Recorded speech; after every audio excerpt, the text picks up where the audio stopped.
Hi guys! Kamusta kayo? Grabe. Ngayon tayo magluluto kasi wala tayong cooking kanina. Magluluto tayo ng pagkain natin mamaya. Simple lang to. Simple pero masarap. Magluluto nga pala ako ng fried chicken, garlic shrimp, tsaka sinigang. Yan. So paano? Mamaya, samahan niyo ako ah. Wait lang, ayusin ko lang yung iba. So, start na tayo guys. Unahin natin iluto yung sinigang.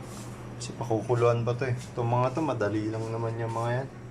So guys, nagkagana ako mantika. Tara, umpisahan na natin. Kasi anong oras na naman. Siyempre, laging una ang bawang, di ba? Wait lang. So, ako sinunod yung sibuyas. Bigisa ko lang muna. Lumabas yung aroma ng sibuyas tsaka bawang. Sinunod ko na yung kamatis. Para isunod na natin itong baboy. Saka ko nilagay yung baboy. Titimplahan ko muna ng paminta betchin bago natin sangkot siya. Para tuloy-tuloy.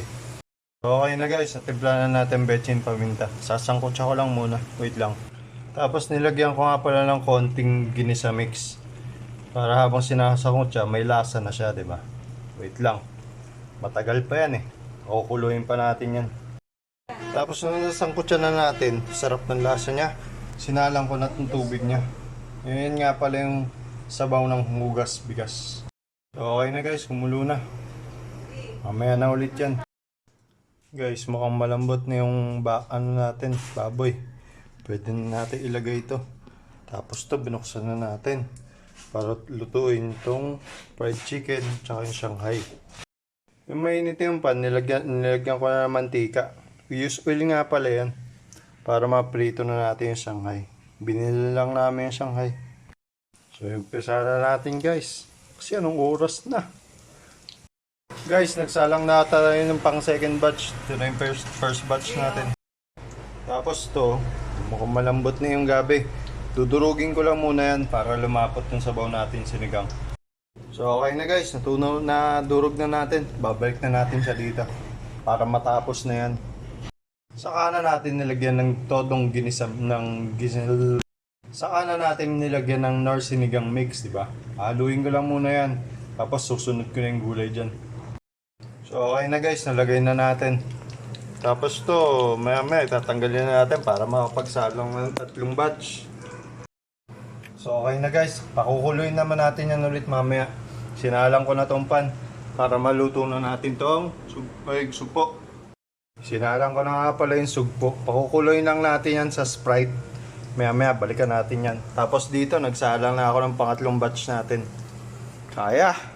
Guys, kumukulo na siya. Babawasan lang natin ng konting sabaw yan. Tapos to, pwede ko nang balik na rin. Galing, oh. Sunod-sunod yung gagawin ko.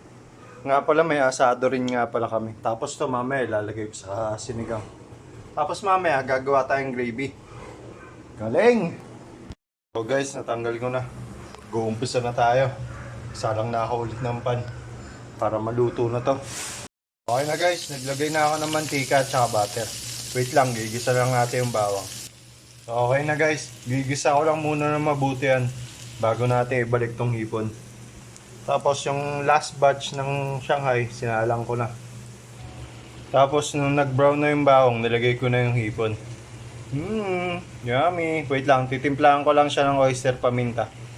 Okay na guys, oyster paminta betchin. Hahaluin ko lang muna yan para matapos na yan. Kukuloyin lang muna natin yan kahit mga 30 seconds. Tapos tatanggalin na natin yan. Pansin nyo walang sili, di ba? May mga bata kasi kaya hindi ako naglagay ng sili. Kasi masarap yan pag may sili. Lalo yung sabaw. Yung sabaw lang ah. So guys, okay na yung hipon natin. Sasalang na ako ng pan doon. Okay na guys. Saglit lang, maglalagay lang ako harina. Okay na, susunugin lang natin yan bago natin lagyan ng gatas tsaka ng Knorr cubes. Wait lang. So guys, parang nagiba na yung kulay niya. Nag-dirty white na siya. Pwede na natin lagyan muna ng tubig. Wait lang. So okay na guys, nalagyan ko na ng tubig. Hahaluin ko lang muna yan bago natin lagyan ng gatas. Tapos titimpla natin. Wait lang. So okay na guys, nung nahalo ko na siya, nilagyan ko ng gatas, paminta, betchin, tsaka yung beef cubes. Wait lang, hahaluin ko lang ulit. So okay na guys, pakukuloyin lang muna natin yan bago natin isalin. Tapos dito sa kabilang pan, nagprito na tayong manok. Kasi nung oras na. Tapos na rin naman yung Shanghai. Saglit na lang yan. So tapos na rin yung gravy natin guys. Tapos sinalang ko na rin yung asado. Tapos ito, babalik ta rin ko na to.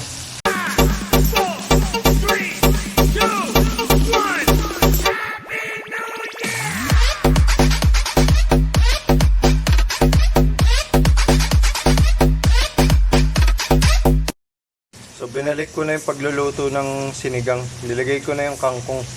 Tapos to, pangalawang batch na yan nandito yung manok. Yung pa iba.